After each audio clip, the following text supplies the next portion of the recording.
ఇంకోటి ఎమ్మెల్సీ జీవన్ రెడ్డి రోహింగ్యాల అభ్యర్థి ఎంపీ అరవింద్ చేసేటువంటి వ్యాఖ్యలు వెరైటీగా ఉంటాయి. జీవన్ రెడ్డికి సంబంధించి ఒక వీడియో వైరల్ అవుతుంది సోషల్ మీడియాలో, అది ఇలా పెట్టేటువంటి పరిస్థితి లేదు. సిఏఏ సంబంధించినటువంటి దాంట్లో సిఏఏకి సంబంధించిన పాత వీడియో ఒకటి ఇప్పుడు బాగా వైరల్ అవుతుంది, సోషల్ మీడియాలో బాగా సర్క్యులేట్ అవుతున్నది.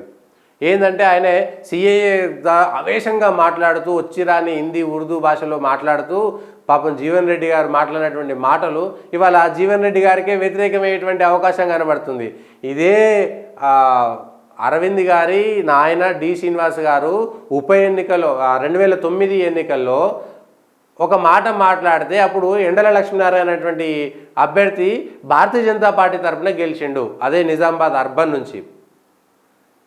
కేసీఆర్ హిందుగాళ్ళు బొందుగాళ్ళు అన్నటువంటి మాటను ఉపయోగించుకొని ఇదే అరవింద్ నిజామాబాద్లో హిందుత్వకు ప్రతినిధిగా, అక్కడ కరీంనగర్లో బండి సంజయ్ హిందుత్వకు ప్రతినిధిగా గెలవాల్సినటువంటి పరిస్థితులు కల్పించింది కేసీఆర్. ఇవాళ అదే మళ్ళీ జీవన్ రెడ్డి గారు మాట్లాడుతూ రోహింగ్యాల అభ్యర్థి ఎమ్మెల్సీ తాటిపర్తి జీవన్ రెడ్డి అని బంగ్లాదేశ్ ముస్లింలకు అభ్యర్థులైన వివరిస్తున్నారని నిజామాబాద్ ఎంపీ ధర్మపురి అరవింద్ ఆరోపించారు.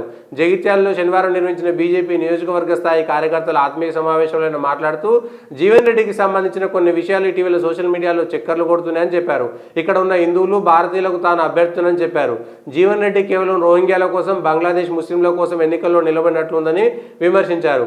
బంగ్లాదేశ్ నుంచి చట్ట వ్యతిరేకంగా భారతదేశంలో చొరబడిన ముస్లింలకు మద్దతుగా ఇటీవల జీవన్ రెడ్డి మాట్లాడారని తెలిపారు. ఇదే అంశం దీంట్లో ఇంకొక మంత్రి తుమ్మల నాగేశ్వరరావు కూడా ఖమ్మంలో మాట్లాడినటువంటి మాట అదే వచ్చింది. అంటే ఏం మాట్లాడారు తుమ్మల నాగేశ్వరరావు గారు? కాంగ్రెస్ పార్టీ హస్తము ముస్లింల కోసం ఉన్నది, మీరే మొదటి భాగస్వాములు, ప్రతి నియోజకవర్గంలో కాంగ్రెస్ గెలవడానికి ముస్లింలే మొట్టమొదటి వాళ్ళు, అంటే మిగిలిన ఓట్లు వేసినటువంటి వాళ్ళంతా కూడా పిచ్చి వాళ్ళు, ఎర్రి వాళ్ళు, వాళ్ళకేం సంబంధం లేదు, కాంగ్రెస్కు ఓట్లు వేసినటువంటి ముస్లింలు మాత్రమే మంచి వాళ్ళు, వాళ్ళదే పెద్ద భాగస్వామ్యం అని నిన్న మంత్రి గారు మాట్లాడారు. ఎక్కడ? ఖమ్మంలో మాట్లాడుతూ. పక్కన రేణుకా చౌదరి గారు ఇంకెవరో కూడా ఉన్నారు. ఆ వీడియో ఇప్పుడు సర్క్యులేట్ అవుతున్నది. సో ఇప్పుడు కాంగ్రెస్ పార్టీకి కేవలం బంగ్లాదేశ్ ముస్లింలు లేదంటే రోహింగ్యాలకు సంబంధించినటువంటి మనిషేనా? సిఏఏ వ్యతిరేకించడం ద్వారా, సిఏఏ ఎందుకు వ్యతిరేకిస్తున్నారు? మైనార్టీలు ముస్లింలు వ్యతిరేకిస్తున్నారు కాబట్టి మేము వ్యతిరేకిస్తున్నామని చెప్పడం ద్వారా ఏం మెసేజ్ పోయింది ప్రజల్లోకి? సిఏఏ అనేటువంటిది ఎవరికి అనుకూలం, ఎవరికి వ్యతిరేకమైనటువంటిది చర్చ కింది స్థాయి దాకా వెళ్ళిపోయింది.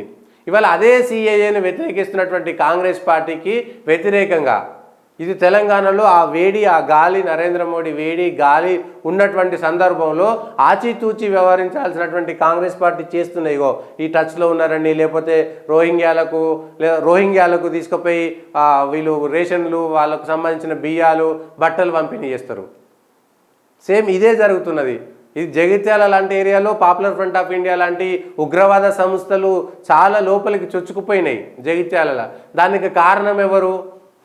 జగిత్యాలలో ఎంతమంది అక్రమ బంగ్లాదేశీ చొరబాటుదారులు ఉన్నారు, అక్రమ రోహింగ్యాలు ఎంతమంది జగిత్యాలలో ఉన్నారనేటువంటి విషయం కూడా వాళ్ళ ప్రజల్లోకి తెలిసిపోయింది. అరే కాంగ్రెస్ పార్టీకి ఓటేస్తే రోహింగ్యాలు బంగ్లాదేశంలో వచ్చి మన దేశంలో అక్రమంగా మెట్టబెడతారు అనేటువంటి మాట జనంలోకి పోతే ఎవరికి నష్టమవుతుంది? అది దేశం కంటే వీళ్ళు ప్రధానం కాదు కదా. బంగ్లాదేశ్ నుంచి వచ్చేటువంటి వాళ్ళు రోహింగ్యాలు వాళ్ళంతా కూడా అక్రమ చొరబాటుదారులే, శరణార్థులు కానే కాదు అనేటువంటి విషయాలను మనం మర్చిపోతున్నాము. అదే మాట మాట్లాడారు. నిన్న